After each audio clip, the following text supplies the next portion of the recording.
plasma cutter. It is a Hynade HYC 45D plasma cutter purchased on Amazon. They were pretty good reviews, so I thought, why not go with it? And we'll find out soon how it works. So what comes in the kit is our grounding clamp, our plasma torch with one set of consumables. It also came with a few extra tips, but not this fancy medicine container. Some pipe tape or thread tape. Also came with the air hose.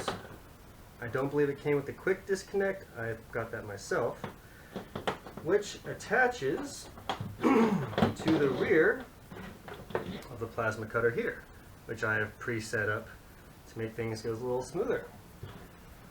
It also came with an adapter for a dryer outlet for a 30 amp circuit, 220 volt. What I did not know when first getting this is my outlet is a different style of dryer. So I had to purchase this adapter, which works pretty handy so far. Nice thick cable, works nicely. Also got the extension cable, very heavy duty, basically for welders and other accessories, which then plugs into here. So now I can get a good distance from the plug, but not too far because you don't want a big voltage drop and draw current, which will then attach to plasma cutter like so.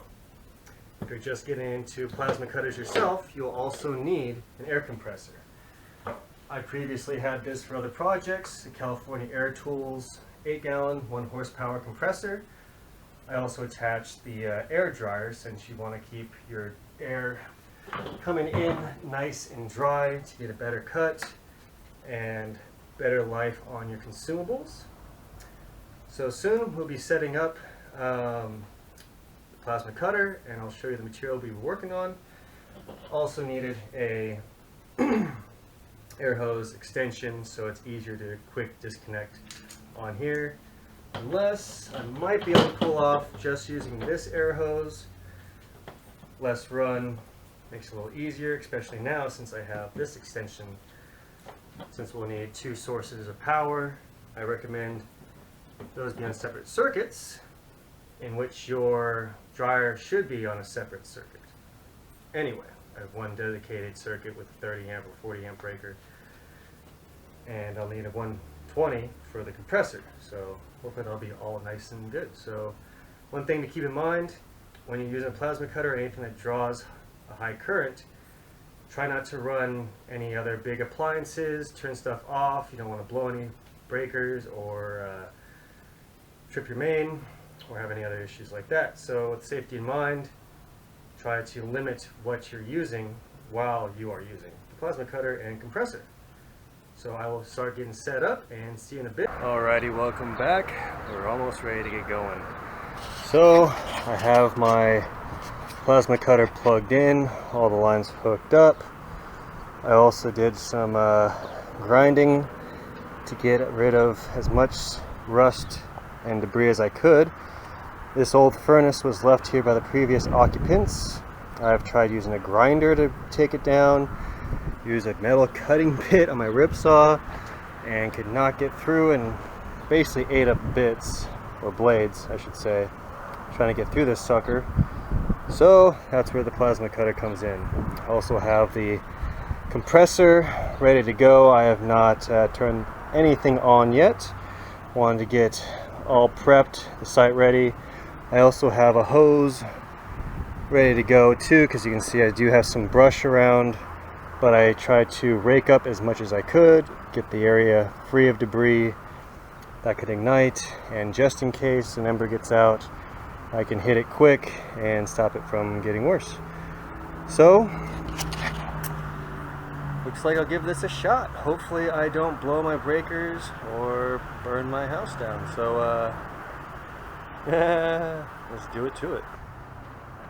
And one thing I almost forgot, I do have welding gloves My jumpsuit is FRC rated, so that will help out. I don't know if this is charged. It's been sitting in the garage for a long time and it's solar. So I'm going to go old school with the welder's mask. You do not want to stare into the plasma arc because that's like really bad. And I don't want to go blind. So here we go. You want to keep your plasma cutter as level as possible. Get it close but not touching. And the best method is to drag towards yourself so the slag is going away from you. You're getting a lot of splashback. You're going too fast. You're going too slow. A lot of stuff spraying out the bottom, not at an angle but straight down. You want to come in at an angle and not splashback, and it's supposed to be good. My issue is going to be not be able to see underneath the material I'm cutting, so I'll be mostly looking for splashback if I'm going too slow.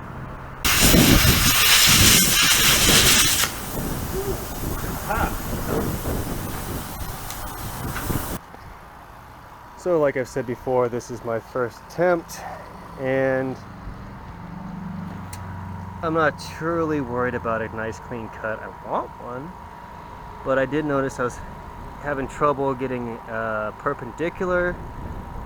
Also noticed that the metal almost seems to be at a ridge, or something else is in the way. I think there's actually fire brick on the bottom, or it's a two-part construction. I'm not sure. That's giving me some issues. So it cuts, I mean, splashes quite a bit, and that is probably entirely due to operator error. But hey, first time doing something, learning something new. I gotta bust out the actual grinder, clean up this crap. That way I can get back to it, give the plasma cutter some time to cool down. Don't want to overheat it. So I'll be back.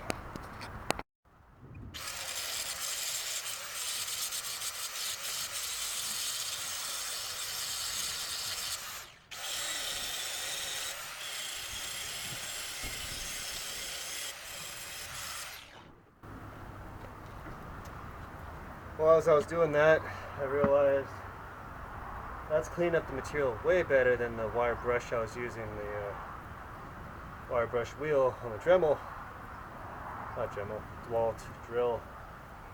So that should give me better contact and probably better cut as well. So good thing to keep in mind. I'll be back at it in a second.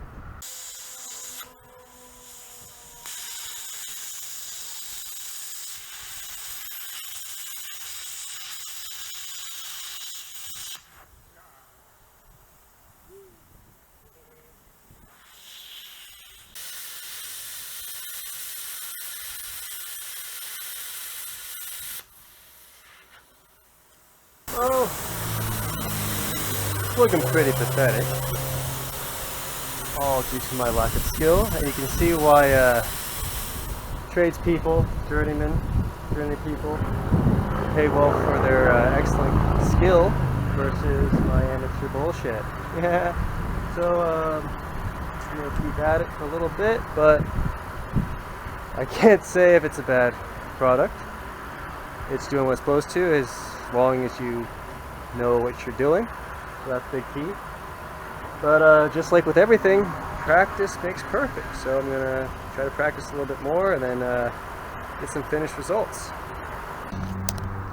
Alrighty, so I did a little bit more playing, trying to hone the technique. And you're like, what technique? It just looks like you splattered crap everywhere. Pretty much. But I did notice from the first point, and then started playing around over here. Before, I was going way too fast, acting like it was a arc welder. Then noticed I had to slow down quite a bit to actually punch all the way through the material, and then just really slowly I could actually see the arc start taking off material and just kind of go and let it drip. My biggest issue is, as you can see, keep my hand steady as cutting through. Started going all over the freaking place. I was doing good over here. Actually, this corner is pretty decent. I mean, it's not good. I mean, none of this is good. But first try, you know, you learn. Then start cutting over here more. Accidentally punched through the side here. But review-wise, it works. I didn't trip anything. It, what time is it? Yeah, so probably 30 minutes of continuous torching on that thing. It finally got to its over temp, which then it didn't send off any warnings or anything like that. Just stopped cutting. I'm like, okay, why is this thing firing up anymore? Went over and like, oh, yep, that's temperature, and decided to call it a day. Anyway, it's Sunday. Got work tomorrow. But yes, I have much more respect for the people that do this for a living and do it well. So yeah, it's interesting. I enjoyed tinkering with it. It's a sturdy machine. Good thing to note is you will want consumables. That's why they call it that, because they do get muffed up. So I think that one's darn near torched. I'd call it torched.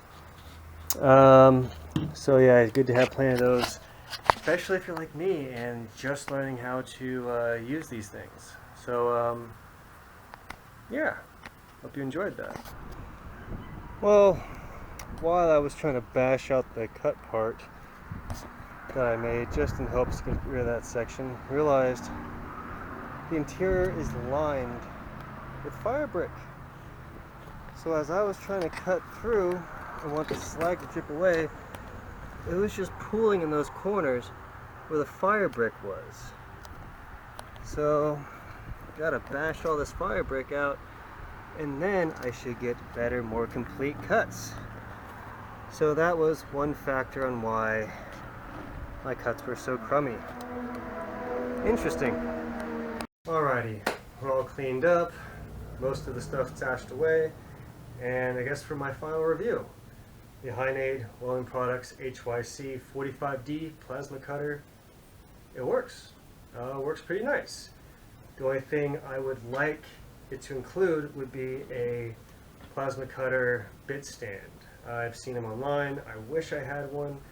I did not have one for today and really wanted to get to this project. Basically clips on here and gives you a little stand that you can actually put on the material that you're cutting. It'll keep the distance of the tip and your material at the proper distance, and then you just got to drag. You can put a little pressure on it, drag across, and keep that nice clean cut. My issue was my hands were a little shaky today, plus the wind, fatigue. I've been doing a lot of cleaning, moving, lifting lately. So my endurance on holding it perfectly still and not cockeyed, and well, you saw the results of the cuts. So that's totally on me, not this. Slightly with the grip, a little small for me, so I kept getting weird angles just from me holding it weirdly. If this could fit perfectly for you. But at a later date, when I go back out there to cut more, I'll have a little stand and hopefully more stand-em-up. And last thing to note is make sure to see what type of receptacle you have for your dryer.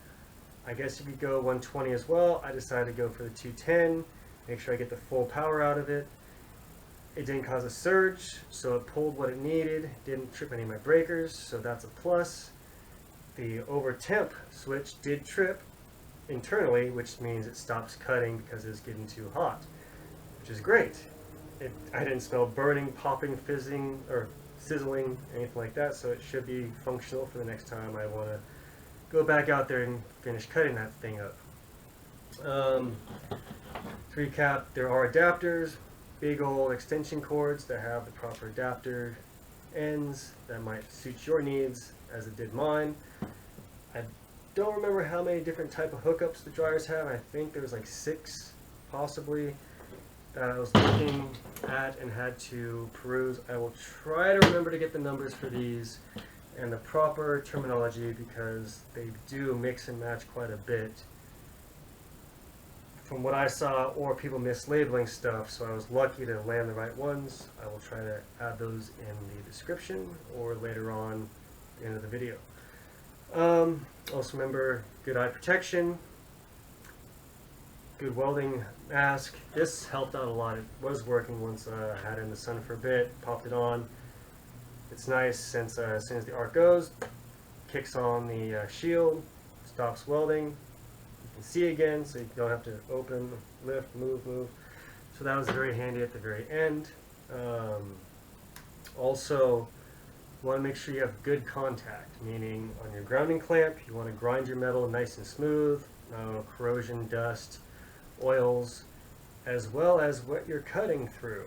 I did notice once that was nicely grounded all the way around, I was getting much easier arc and it was cutting much better. As soon as I got too much slag in the path of the plasma and material in the way, it would stop cutting as well, and instead of me stopping grinding, well, that's kind of what you saw with the zigzag and bad cuts.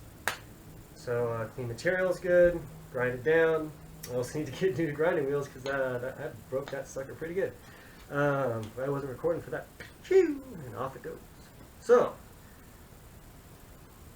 I like it. I endorse it. If I can say that, no, endorse. I recommend the product. It's good. It works. All it needs is a skilled person using it to be effective. Which practice makes perfect. So I will be doing that eventually. Well, anyway, thank you for stopping by and checking out the video. I hope it suits you well. And as always, keep creating, keep planning, and stay awesome.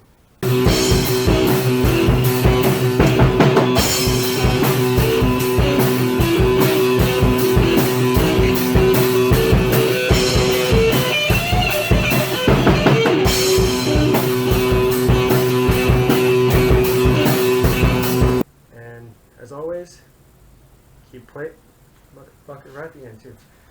Bye!